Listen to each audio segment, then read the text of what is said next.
So you've seen, this is a big prep area here. Sometimes this room is full of people doing different prep. Today's a little slower. A lot of the food trucks aren't going out or haven't figured out how to adapt to our current environment, but they're working on it. We get a lot of support from the management here, both social media, connections with purveyors, and business advice and help, connection with government agencies. They're very, very proactive here at Frontier Kitchen. So here's our main cooking area. We have a couple of our other chefs here working. This is Jammin' Island Barbecue and Alfresco Catering.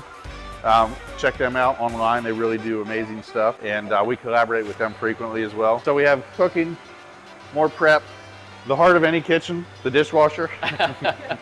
And this is a proper machine. It cycles quickly, 100% sanitizing everything. More cooking in our turbo ovens. We use these a lot. Everybody does here.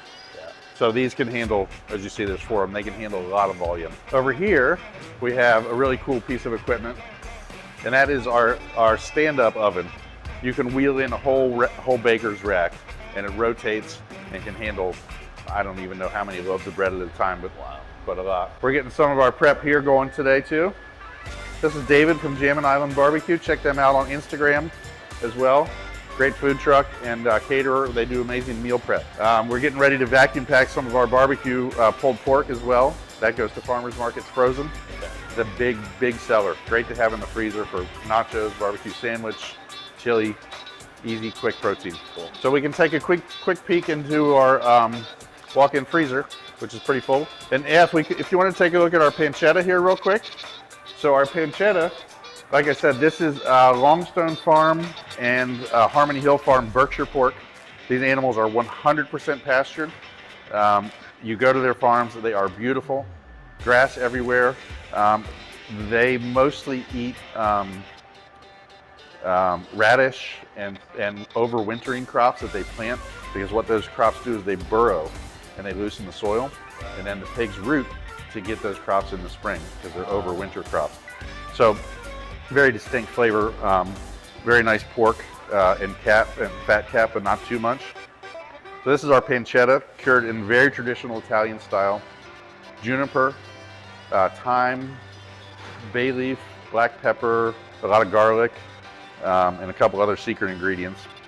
The cure itself smells like Hendrick's gin because it has so much juniper in it. This is dry cured for a week in a salt cure with all the seasonings. It's then tied, as you see. It's called a trussing. We then air cure it for a month to really develop the earthiness and give it a nice funkiness, and it is very developed flavor. Our salamis we're very proud of. We have a Finocchiona that's with fennel pollen. Our tartufo is black and white truffle, loaded with truffles. And the soprasetta's really nice tangy finish, classic. These are 100% European style salamis. They're a little harder and fully cured. Not like something you get at the grocery store, but super developed flavors. Beautiful. Yeah, you can take it out. Yeah, you can load it up. Yeah. So this is a big section, dry storage here. A lot of different people's equipment, different catering operations. We have almost a full rack for our equipment. It's kind of messy, so I'm not going to show you that. And the management offices are up front. Wendy's going to show you our walk-in. It's a little dark in here, but I think you can get a peek. You can just come right on in if you want. So we take up this whole center here. We have our sausages, another few hundred pounds of sausages here. These are our old world sausages, bratwurst, lucanico, cupati, hot Italian, and a butafara, a Spanish herb sausage. Several hundred pounds of bacon, and these are our ribs too. Very popular frozen ribs at the markets. And this is probably our biggest selling sausage, our Greek lucanico. I'm very proud of this recipe. We developed this with the help of the parishioners at St. Sophia's Orthodox Cathedral. Wild oregano from a friend of ours farm, a producer that we work with, Dimitri Olive Oil.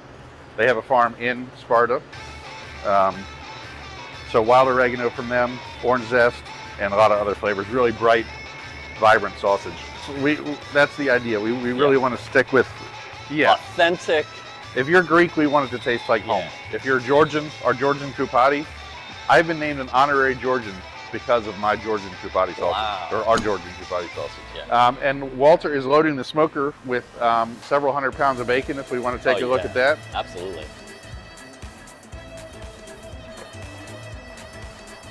So this is our Southern Pride SPK 500 smoker. This will hold 500 pounds of meat at a time. This is, Gordon Ramsay calls this the Rolls Royce of smokers. And we call this our Silver Shadow. So it's a carousel. We're smoking with apple wood today with a little bit of cherry for color. And this will smoke for a couple hours at a specific temperature, not to be revealed. And really special machine. This is a USDA certified machine. Wow. There's not many that are like that. Where does the wood go? So we have a firebox over here. Okay. Which once the flames start, we can take a good video of that. Cool. But we're loaded up with wood here. Cool. Where do you get that wood? We use Sherman Outdoor Services. You have to use local wood because there are some wood-boring insects that can't be you can't transport across. You can't transport firewood across state lines, so you must use local wood. Got it. So he works with different tree companies and gets us really good, clean, restaurant grade wood. Not a lot of bark and burns really clean. Beautiful. Hey, can I fire up the can I close this door and fire up the box? Yeah. So this smoker. So we use propane just to ignite the fire and to control temperature. It uses very, very little propane. It's a wood-fired smoker with convection. We can load this box and it will smoke for about 18 hours at a controlled temperature. Got it. So really nice.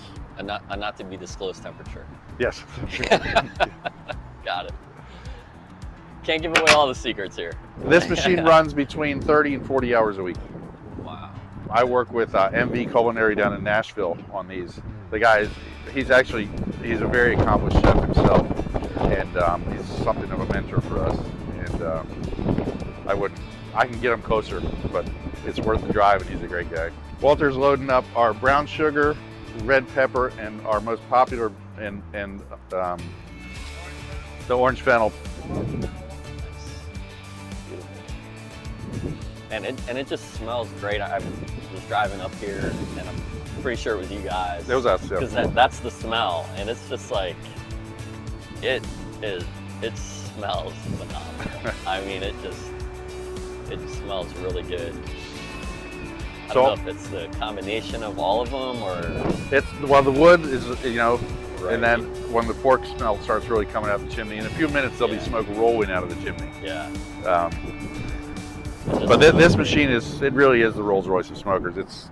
We couldn't do what we do without a machine of this caliber. Yeah. It's very important to what we do. And it's mobile, so yep. But it pretty much stays here, and then you.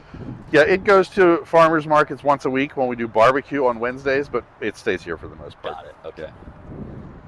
And which farmers market is that on Wednesdays? Wednesdays at St. John Newman in Reston. Okay. The Reston Farmers Market. So we'll find you guys there. We're there with all of our products plus hot barbecue to go. Okay. Is that Reston Town Center? No, it's on Lawyers, St. John Newman Catholic Church. Okay, got it. Yep. Okay. And there's a lot of great vendors there too. Cool. So you'll be rolling up with this, and what month to what month is that? That one is supposed to start April 15th and it goes till November 20th. Okay, so TBD. Yeah. Well, it looks like it will be April 15th. Great. Awesome.